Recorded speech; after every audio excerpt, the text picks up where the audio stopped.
మన ప్రభు అయిన యేసుక్రీస్తు నామంలో మీ అందరికీ శుభములు తెలియజేయుచున్నాము. నిర్గమకాండము 19వ అధ్యాయము 20వ వచనము. యెహోవా సీనాయి పర్వతం మీదకి అనగా ఆ పర్వత శిఖరం మీదకి దిగివచ్చెను. యెహోవా పర్వత శిఖరం మీదకి రమ్మని మోషేను పిలువగా మోషే ఎక్కిపోయెను.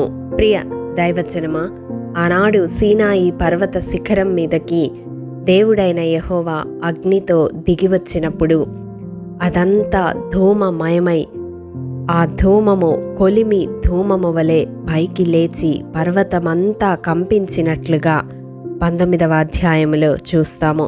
ఆ పర్వతం మీద ఉరుములు మెరుపులు సాంద్ర మేఘము బోర యొక్క మహాధ్వని కలిగిందని కూడా వ్రాయబడి ఉంటుంది.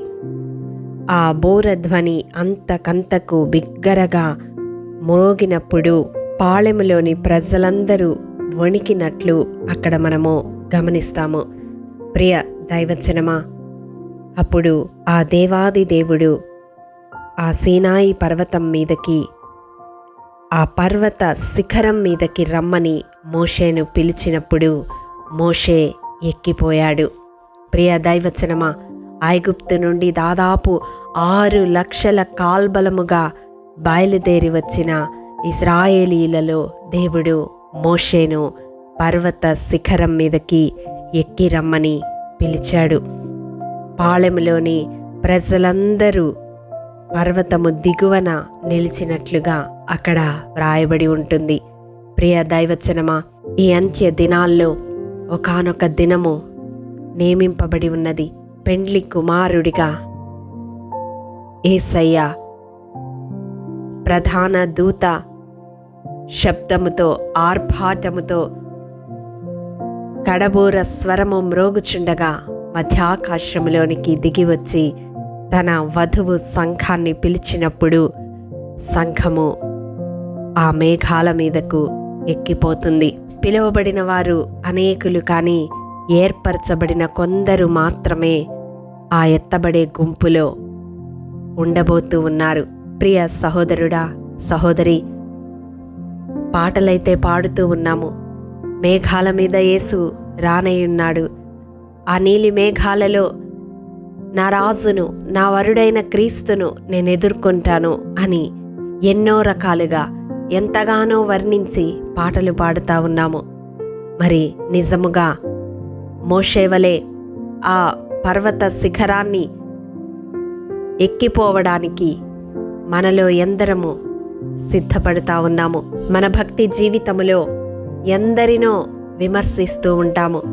సేవకులను విమర్శిస్తాము, పరిచర్యలను విమర్శిస్తాము, సంఘ క్రమాన్ని విమర్శిస్తూ ఉంటాము, సువార్తికులను, ఉపదేశము చేసేవారిని విమర్శిస్తూ ఉంటాం, మన ఇంటి వారిని విమర్శిస్తూ ఉంటాం, మన బంధుమిత్రులను, మన రక్త సంబంధికులను, ప్రతి ఒక్కరిని విమర్శిస్తూ ఉంటాము. వారి భక్తి జీవితాన్ని, వారి ఆత్మీయతను ఎన్నో మార్లు ఎన్నో రకాలుగా విమర్శిస్తూ ఉంటాము. ఎన్నడైనా మనల్ని మనము విమర్శించుకున్నామా? మనల్ని మనము పరిశీలించుకున్నామా? ఒకవేళ ఈ క్షణమే ప్రభు రాకడ వస్తే ఎత్తబడే గుంపులో నేనుంటానా అని ఎప్పుడైనా ప్రశ్నించుకున్నామా? హృదయము నిండా అసూయ, కోపము, ద్వేషము, పగ, మత్సరము, లోకాశలు, శరీరాశలు నిండి ఉండగా మనల్ని మనము సరిచేసుకోకుండా ఇంకా మన ఎదుటి వారిని విమర్శిస్తూ వారు దేవుని కృపకు పాత్రులు కారు అని తీర్పు తీరుస్తూ మనము తీర్పుకు గురయ్యే స్థితిలో ఉన్నాము. ప్రియ దైవజనమా, యేసయ్య రానయ్యున్నాడు, తప్పక రానయ్యున్నాడు. ఆ సమయము బహు సమీపముగా ఉన్నది. మన చుట్టూ ఉన్న పరిస్థితులు యేసయ్య రాక సమీపంగా ఉన్నది అని హెచ్చరిస్తూ మన కళ్ళ ఎదుట కనపడుతున్నాయి. అయినా వాతవేయబడిన మనస్సాక్షి, అయినా లోకానుసారమైన జీవితము, అయినా శరీరానుసారమైన జీవితము, ఈ లోకములో ఇంకా ఏదో సాధించాలని, ఎంతో సంపాదించాలని, ఏవేవో చేయాలని తపన, ప్రయాస, ఈ దినం దేవుడు మన హృదయాలను సంధిస్తూ ఉన్నాడు. ఆయన రాకడ ఎప్పుడో, మన ప్రాణం పోకడ ఎప్పుడో. మోషే పర్వత శిఖరం మీదకి దేవుడు పిలవగానే ఎక్కిపోయాడు. ఇశ్రాయేలీయులందరూ పర్వతము దిగువన నిలిచి ఉన్నారు. బరుడైన యేసయ్య వచ్చినప్పుడు ఎత్తబడే వధువు సంఘములో నీవు నేను ఎత్తబడే గుంపులో ఉండాలి, విడువబడే గుంపులో కాదు. ప్రియ దైవజనమా, మరొక అవకాశం దేవుడిస్తూ ఉన్నాడు. రక్షణ పొందావా? పొందిన రక్షణను నమ్మకముగా కొనసాగిస్తూ ఉన్నావా? ఇదే అనుకూల సమయం, ఇదే రక్షణ దినం. దేవుడు మరొక్క మారు నీ హృదయాన్ని సంధిస్తూ ఉన్నాడు. రక్షణ పొందడానికి ఒక బలమైన తీర్మానం తీసుకో. పొందిన రక్షణను నమ్మకముగా కొనసాగించడానికి, నూతనముగా రక్షణ ఆనందమును మరలా దయచేయమని దేవుని సన్నిధిలో వేడుకో. అందరినీ విమర్శించడం కాదు, వ్యక్తిగతంగా మనల్ని మనం విమర్శించుకుంటూ అనుదినము మారు మనస్సు పొందుతూ క్రీస్తు రక్తములో మనల్ని మనము శుద్ధీకరించుకుంటూ ఎక్కిపోవడానికి, ఆ ఎత్తబడే గుంపులో ఉండడానికి సిద్ధపడదాము. అటి కృప పరిశుద్ధాత్మదేవుడు మనందరికీ అనుగ్రహించునుగాక. ఆమేన్. ప్రేమ నమ్మకము కలిగిన మా ప్రియ పరలోకపు తండ్రి, మీ పరిశుద్ధ పాదములకు వందనములు దేవా. విత్తబడిన వాక్యమును ప్రతి హృదయములో నూరంతలుగా ఫలింపచేయండి. మా జీవితాలలో నిరాకడ కొరకు సిద్ధపడడానికి మా ప్రాణాత్మ దేహాలను ఆయత్తపరచండి. మా దోషములను, మా పాపములను, మా అతిక్రమములను పరిహరించండి దేవా.